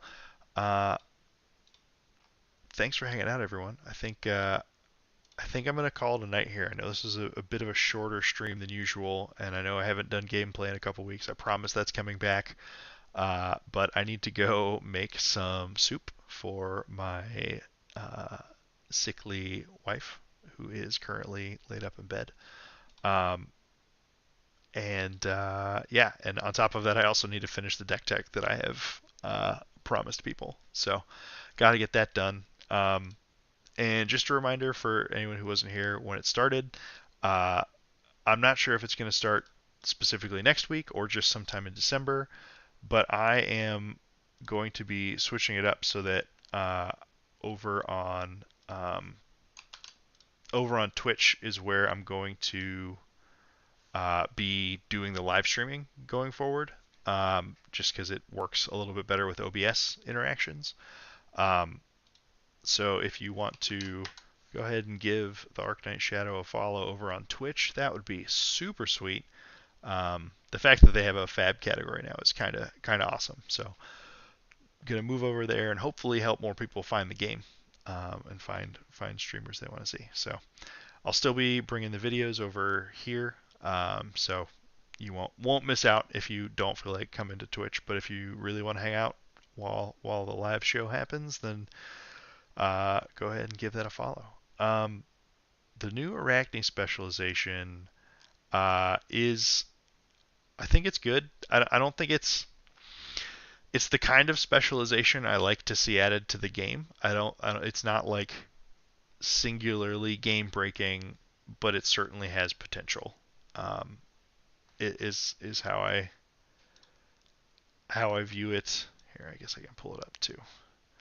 Um, it was Arachne specialization, coercive tendency. Um, Look at the top three cards, put them back in any order, then banish the top card of their deck. If you complete a contract this way, your assassin attacks get go again. This combat chain. I think this card is uh, a wonderful example of a role player. Um, you know the your fail states right here, right? Like what other there were some bad contract cards people running just because they're blue block threes that are assassin cards, and I think this pretty easily slots in to replace a few of them. This being an attack reaction has value in a class like assassin. Um, Having a way to guarantee to complete a contract that doesn't require you to actually hit is pretty strong. Um, and and so I think that'll be kind of an important facet of the matchup into Guardians, which are tend to be pretty tough for assassins, I think, or not impossible, but certainly challenging because they're just you're playing a similar game plan, but they have a hammer if you have two daggers. um, but I think the design space is really cool. Um, and generally speaking, I like the design. I don't know. I don't think Arachne is magically tier one with this card, but that's not what people wanted. That's not what people want out of the expansion slot. They want they want subtle boosts. They want to make sure they're not forgotten, and they want a little bump. Give me a little bump in playability, and I think this sort of hits the mark on that uh, aspect pretty perfectly. So. Yeah, I'm very excited for. Hey, how's it going, Card Fight King? Unfortunately, you've hopped on right as I'm about to skedaddle. Oh, that is. Yeah, agreed. I fully agree, Hakai. That yeah, the specialization cards should be special, not especially powerful, right? Like become the Arc Knight, very flavorful, very visceri, not doing anything super busted. It's that's a good one. Uh, and then also just the specialization keyword, like, is technically it's a drawback on a card, right? Like, there's a reason that Okanold's kind of insane because Starvo gets to play it, even though it's a card that very clearly. Uh, yeah, no. What's I got a little bit of time. I think she's still taking a nap, so I got a little bit of time before I got to go make dinner. What staple Vynnset cards would you like to ask about?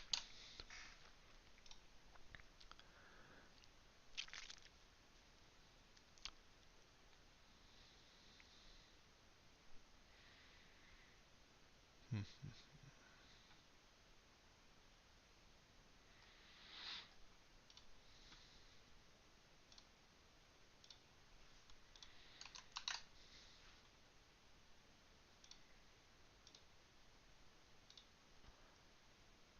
Card Fight King, don't be gone.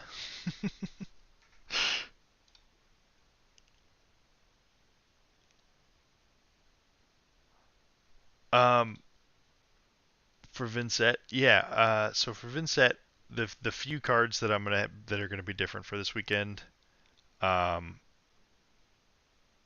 the biggest underperformer at Worlds was Shadowverser. And given that I played 3 Dromi on the weekend and never went below 10 life in um, any of those matches, I think Shadowverser is a concession in that matchup that I don't actually need to be making. So I think these Shadowversers are going to change. And since Icelander has now LL'd and is no longer legal, you don't need to be quite so. Like I didn't want to go below 19 blues in the deck, and the only reason I was willing to go that low is because I had 9 yellows to go with it. for fending off Icelander's Arcane and the disruption.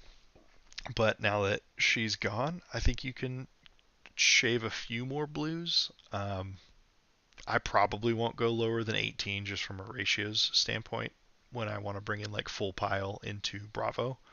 Um, but yeah, Shadowverser is a card that's going to be different. I'm not exactly sure what it's going to be yet. Um, everyone's talking about a huge ninja resurgence, so it could be Fate Foreseen or Sigil of Suffering as a couple more good defense reactions to help stymie those breakpoints while you set up your bigger turns. It could be a couple copies of Blue Deathly Delight, which at face value doesn't look great, but if you line up Deathly Delight with a Beseech or something that you get to pay life, it's a pretty decent rate for a blue. Or even if you Deathly Delight with Go Again into Flail, offsetting the Flail cost is pretty good. It's not a world-beating card. It's not a card I'd be thrilled to be playing, but I want something that packs a little more punch than Shadow Averser um, in a couple matchups. Um, but that's it. Aside from that, like this main deck is not changing for this weekend. We're sticking with Revels. We're going to be running at least 60 reacts still. Um, Shadowverser just being a zero cost attack that you don't mind just throwing at a random dragon, right? So your Dromis were trying to play Kyloria and Chromai into you. Uh, oh hey, yeah, no problem. Welcome to the game. It's an absolute blast, and you should definitely keep playing because it only the more you play, the more you like find out about it. It just gets even more fun. I've been on this train for a solid 3 years now, and this train has no brakes. So welcome. But yeah, so Shadowverser. This card was just flexible, right? So it was sort of a flex spot blue, like a resource card being a 3 pitch, 3 block card. Um, is just a very fine base rate for a resource card because worst case, they can either probably fund an entire turn or just blocks for 3, right? That's as long as you're getting at least 3 value per card, you're not necessarily sad about that. Um, the bonus here is with Shadowverser, as an additional cost, you can banish a card with Blood Debt from your hand. If you do, it gains Go Again. So it's a way that you can get Go Again on a turn where you wouldn't otherwise have it. So you could, if you have a 2-card hand of Phantom Banshee and Shadowverser, you could banish Shadowverser instead of Banshee for the turn, and then you could throw Shadowverser at a dragon with Go Again, banishing Phantom Banshee. So you still end up with the same card in Banish, but you get Go Again out of it, and it just helps you keep dragons in check. Because the way you lose that game is falling behind on the board state and not being able to keep that clean. Um,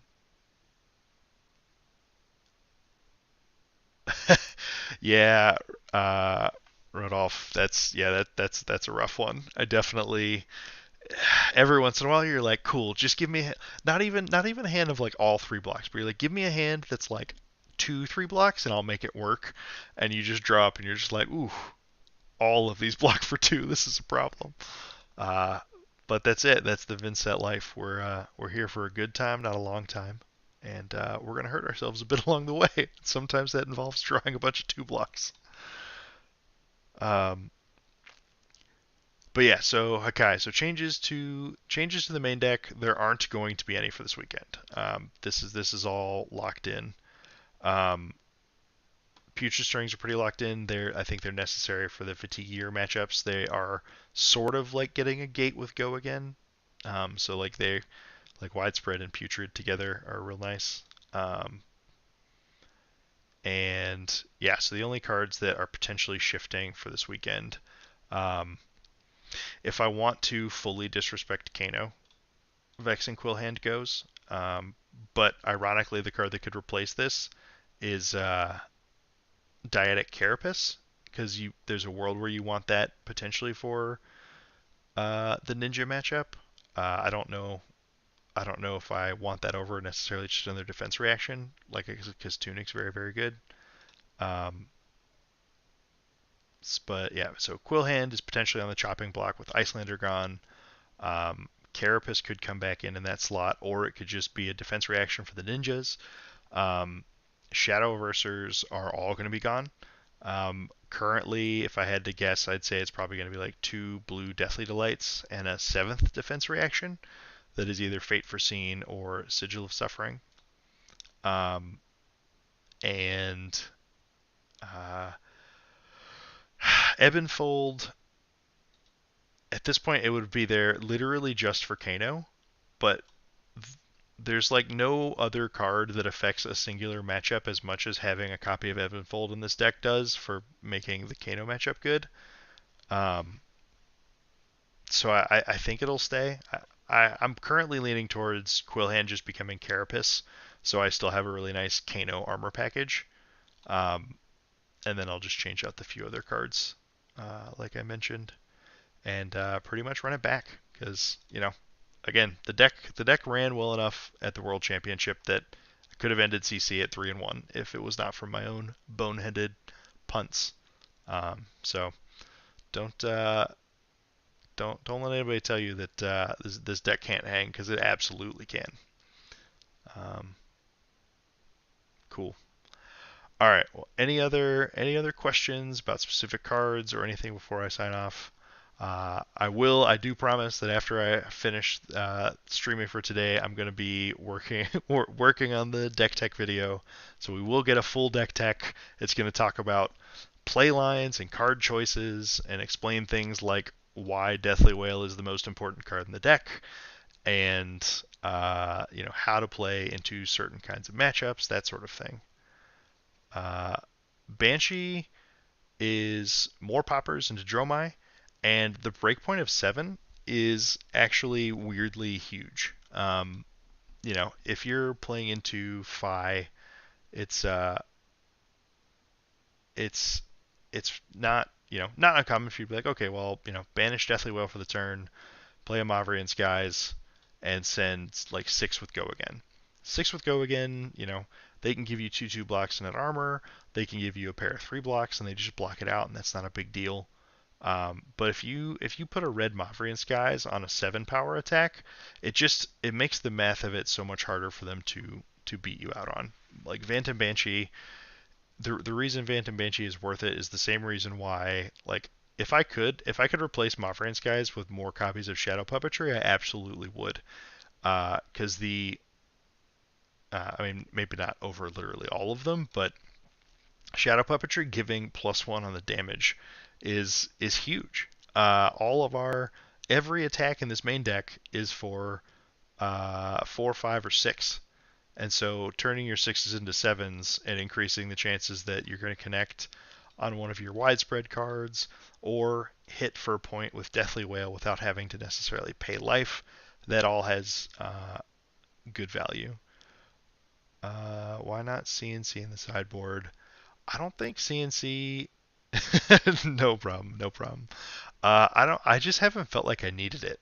I When Lexi was still around, I was running it into Lexi in the really, really early versions of the build.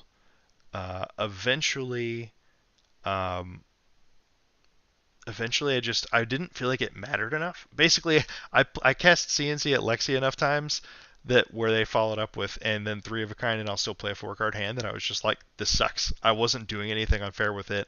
I'm off pummels entirely, so I can't do anything tricky with it. None of my pump spells work on Command and Conquer, and it's just a popper, right? So like if I'm gonna do that, at least Phantom Banshee gives me a breakpoint, gives me blood debt density in the deck. It's still a popper. It still blocks 3. It just CNC just doesn't make sense with the way this deck is structured. And I don't think it fixes a matchup. Like there's no matchup where you're like, oh, I desperately need this as a tempo play. Like I already attack for big numbers that like instead of threatening your arsenal, I'm going to threaten 14 damage off of a 2-card hand kind of thing. I see people cutting yellows from the deck, but you have yellow Mavrian. Is there a reason you keep in yellow? So there's 9 yellows in this deck. Widespread Destruction is just obviously powerful. Arsenal Disruption is really good. Deathly Whale you run all 9 because it's the most important card in the deck. So you just run all 9, so you're on yellows. Yellow Mavrian Skies is I like it better than blue just because it's more threatening. So if you have a Banish Zone and you have Phantom Wraith or Widespread Ruin or Deathly Delight, all these 2-cost gates, if you go Mavrian Skies yellow into any gate with Go Again, they have to fully block it out that physical damage, or you could just freebie gate them a second time. So I like that. I like there's a Tapsy monster behind you. Do I have an angry cat in here somewhere? Mirror, where'd you go? um, but yeah, so if you swing in with a couple 2 gates, um, Maverian Skies just threatens a double gate and demands 2 cards, or they just get hit again. Um, that's the reason why. So like if any of these move into the sideboard, it's the blue Maverian Skies because they're the least threatening. Because they don't by themselves threaten to let you do a second gate on that turn, um, unless it's on specifically a Deathly Whale. But even then, you'd still rather play the other colors. Um,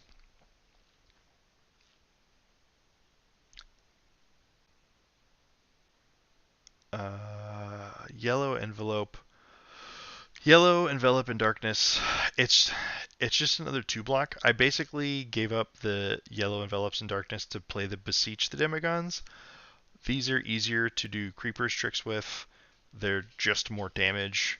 They can be a good 2-card hand, and like Envelop either requires Tunic Resource or an extra card to actually play it.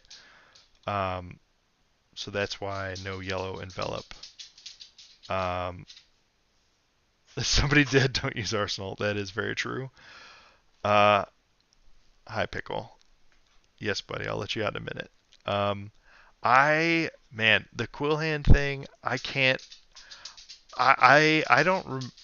My original versions, and for a long time, I was fully on the Quill Hand train, and basically, I hit a certain point where I'm like, I basically was just like, oh well, Tunic just puts envelop an incantation and reduce to Rune Chain into overdrive, right? Like makes them so much more powerful. And as soon as I did that, I'm like, well, I don't want to just have Crown of Providence as my only armor block. And being able to pitch a blue for a second Rune Chant in late game situations has been unbelievably helpful and key to winning games. So at this point, I am fully off of the Quill Hand train. So it's very interesting that you've ended up sort of on the other end of that spectrum. Um,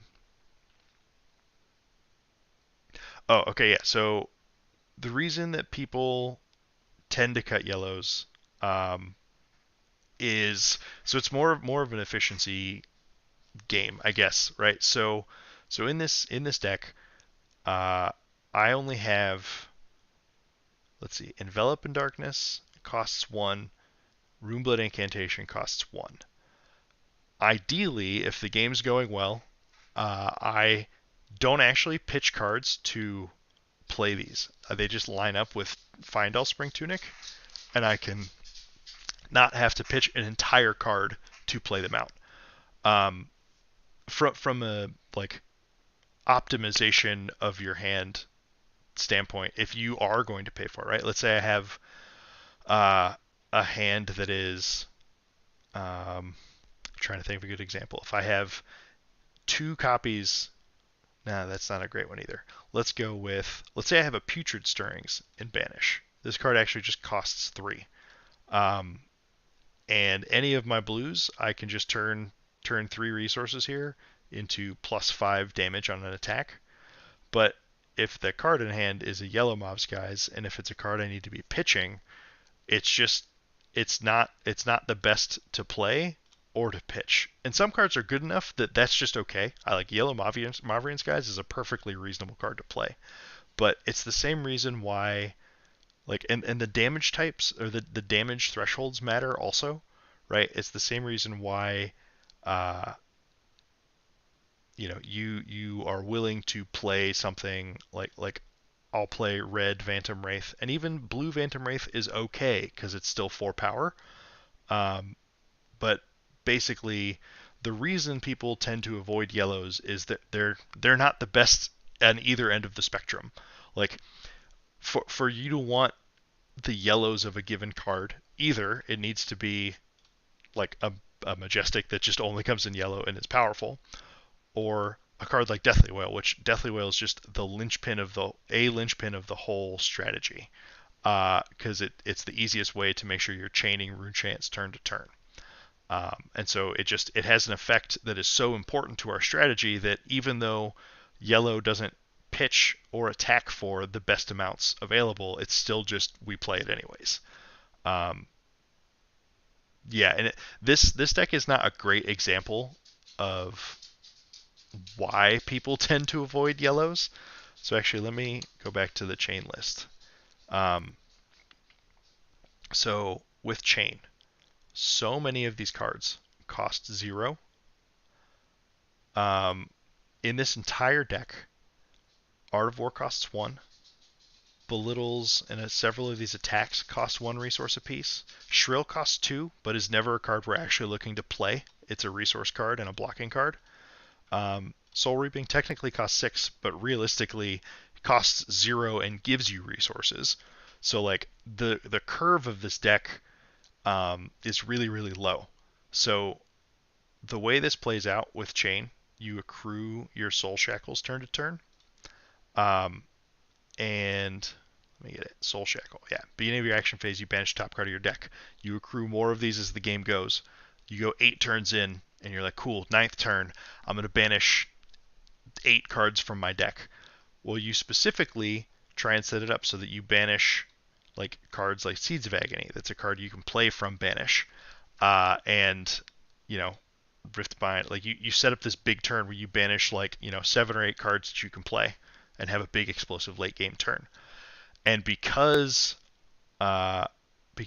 Chane is so efficient, if your opponent is like, oh, I'm going to try and kill you before you can get off this big explosive turn, if you hold on to like a single blue card for 3 resources and block with 3 other cards, most of the cards in this deck block for 3, there's a handful of 2 blocks. If you block for 8 and use all of the rest of your equipment to just stay alive and hold one single blue card in your hand, then you flip over a bunch of cards, and that blue card can pay for an entire turn.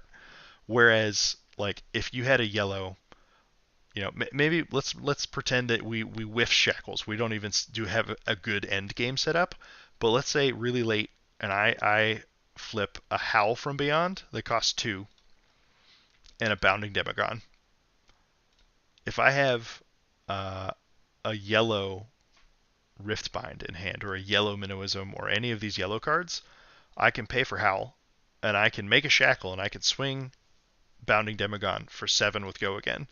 But like that 1 extra resource is the difference between my hand allowing me to follow up with Rosetta Thorn for another 4 damage or not.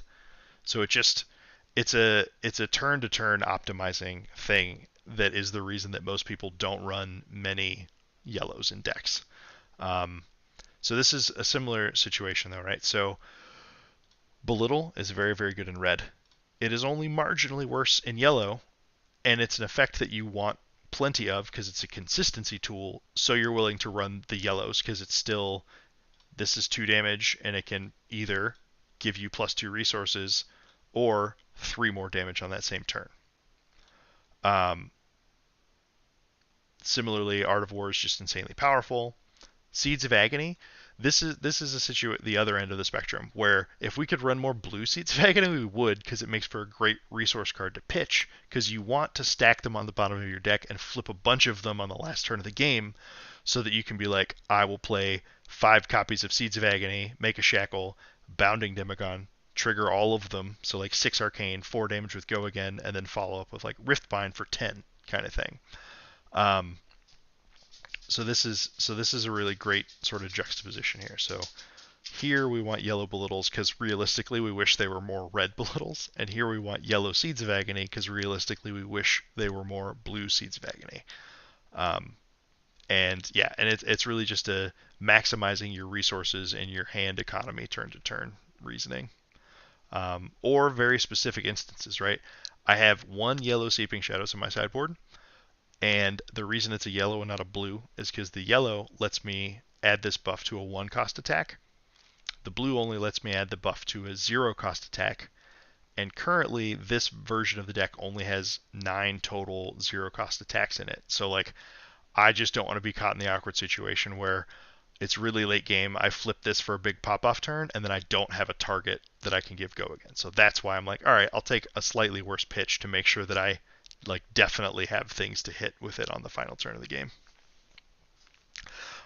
Yes, and fully agree on the Tunic comment. Tunic is the reason that Vynnset can be a real deck right now. Um, if we didn't have Tunic, I don't know that she could compete well enough. This is basically the way that this plays out, right? Like, yeah, pretty much. If it's you have to have a reason that you really want it, right? Like certain cards make for good resource cards, um, and other cards you just want to maximize the effect. Mavrian Skies just happens to be both of those, where the threat of this on hit is very powerful, and we want plenty of go again. And so this yellow only threatens one less rune chant. It can still threaten a 2 cost gate on the follow up, um, and it's just totally serviceable. Um, on the flip side, though, right, like Runeblood Incantation is a card that a lot of people have been cutting from the deck. This makes 1 rune chant for 3 turns, and while I'm not ready to cut it myself, I can see why people are interested in cutting it because you need to spend a card to put this in play. Unless your Tunic resource is up, in which case you get to sort of pretend like you had an extra card for that turn cycle because you got to pay for your Runeblood Incantation without expending an extra card from hand. That means you got to block for 3 more on defense, or keep a card to arsenal or something else. But like the yellow version only makes 1 rune chant for 2 turns. It's not necessarily worth the Tunic resource to the same extent, right? So like the yellows just it depends on the card. It depends on the deck. It depends on a lot of other factors, but usually it's just that if it's a card you're playing, you want it to be red. Is the fundamental rule. But you need to be able to pay for stuff, so you want blues, and so you want to be able to use like all of the resources productively. So if I have a blue in hand and I get to go, you know, pitch a blue, play Runeblood Incantation, play Envelop in Darkness, play Envelop in Darkness, I got to use all of the resources I pitched to do stuff, which is just good. That's one of the downsides of Vynnset is Scepter of Pain, sort of our only way to like uh, use extra floating resources a lot of the time, and it's not the most impactful. Um, but yeah, yellows are usually you'll come to figure out times when you want them kind of organically, right? Because like if you're building a deck and you're like, oh wow, I've been running Deathly Whale red and blue, and every time I see this card, I'm really happy about it, right? Because it's either good resources or it's good for making sure that I have setup for the next turn, or it's good for making sure X, Y, Z. And you'll just be like, I just wish I had more copies of the blue or the red. Well, they're neither of them. They're yellow, but like that's, it'll playing a bit more. It'll just become obvious when you want to resort to playing some yellows. And that's also ignoring the fact that there are heroes like Prism or the Light Heroes who literally, for whom yellow stripes on cards is a motif and a mechanical thing. But ignoring those situations, it's just when you want the next best version of an effect in your deck. That's when you resort to yellows. Um, cool. Okay, well, so I said I was going to sign off, and then I've been on for another half hour. So I am actually going to sign off now, and I'm going to go fix up dinner, make some soup. Thanks everyone for hanging out and for chatting with me and asking questions. Oh, I totally missed that question though. The match in a Bravo is super rough, and you need to play a specific game plan into it. You need to, set up a few cards and banish and explode for a really big turn. Um, Putrid Strings, Widespread Annihilation, Revel, Tunic Resource, ideally some other kind of go again, and then another gate or two just chilling and banish. So like I had a turn where I did like set up 12 rune chants, attacked for 11 with Putrid into Annihilation, Tunic Resource for creepers to creepers in a Revel, played another gate. That was a 33 damage turn. I think realistically you need to have a 43 damage turn to sort of fix that matchup or just all but win on the spot. I couldn't set it up in enough time, and I sort of it forced my hand, and I had to go into the small ball game afterwards. Um, but that's yeah, Bravo's not a easy matchup, and I advise playing into it several times because it's a game plan that you're gonna have to sort of learn how to execute um, if you want to be able to beat them consistently. So, all right, cool, cool. Well, thanks everyone for hanging out. Much appreciated. Uh, Again, if y'all would be so kind, if you want to keep watching the live streams in the future, they're going to be over on my Twitch channel instead going forward. Still going to post the VODs to YouTube afterwards, so if you don't want to go over there, they'll still be here. But yeah, that's the plan going forward is to do the live stuff there and have the videos over here. So thanks for hanging out. Deck Tech will be coming shortly, and by shortly I mean in the next few days, hopefully. Hopefully I avoid getting COVID and get to show up with Vynnset at the Realm Rumble and put in some work there. Um, and yeah, thanks for hanging out around the Demonastery Dojo. I will see you next week. See ya.